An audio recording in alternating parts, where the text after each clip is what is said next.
મિત્રો જય બાબાદેવ. આજનો બ્લોગ ચાલુ થઈ રહ્યો છે, ચાલી છે. તો પછી અમે જઈ રહ્યા છીએ કોલેજ જ જવાનો. હવે સાઈનો આગળનો ક્લાસ છે એટલે કોલેજ કરતા જાવ કરવું પડે. તો તમને મળું ભાઈબંધો જોડે બસ ચાલો.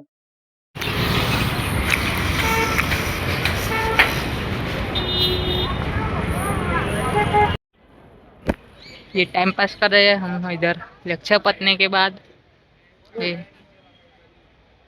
गेम खेल रहे हैं सब. નવા મિત્રો મળી ગયા છે. હવે અમે બીઆર ગેમ ચાલુ કરવાનું. તો અમે ગેમ રમીએ છીએ અત્યારે. ક્લાસમાં કોઈ છે નહીં, પછી તમને મળે ગેમ રમીએ. खाली है सब अभी. क्लास में कोई मैम नहीं आई. फ्रेंड्स हमें जा रहे हैं अब घर, क्योंकि कोई लेक्चर तो है नहीं. इनको पता नहीं है कि नहीं. अब मेरा नहीं, तो चलो हम चल रहे घर. बारिश का मौसम हो रहा है इसलिए तो અમે જઈ રહ્યા છીએ. મસ્ત મોસમ થઈ રહ્યું છે, વરસાદ પડવા જેવું. એક વ્યૂ ના આવે છે. અમર લીધા નહીં બ્લોગ સાલા કાઢી નાખ્યા અમર બ્લોગ. અલા લે યાર તું ક્यों बुरा मान रहा है. આવું કરવાનું અમાર જોડે.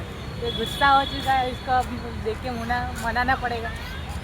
જો થાળી આપણા તૈયારીમાં બધા ઉભા રહે. આગળથી જે આગળથી. તો મિત્રો ઘરે પહોંચી ગયા છે. 7:30 થઈ ગયા છે. ઘરે પહોંચી ગયા હમણાં, કેમ કે વરસાદ પડતો એટલે અમે એમએસસી માંથી નાહી આવ્યા. તો આજનો બ્લોગ અહીંયા જ એન્ડ કરું. ચાલો આવજો.